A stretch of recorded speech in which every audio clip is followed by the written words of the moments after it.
কালকে যোগী আদিত্যনাথ এসে বলেছে যে নেতাজি নয়, স্বামী বিবেকানন্দ বলেছিল তুমি আমাদের রক্ত দাও, আমি তোমাকে স্বাধীনতা দেবো। কি অবস্থা!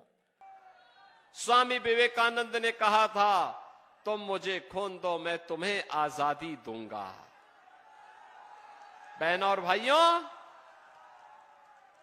नेताजी का यह उद्घोष भारत की आजादी का मंत्र बन गया था।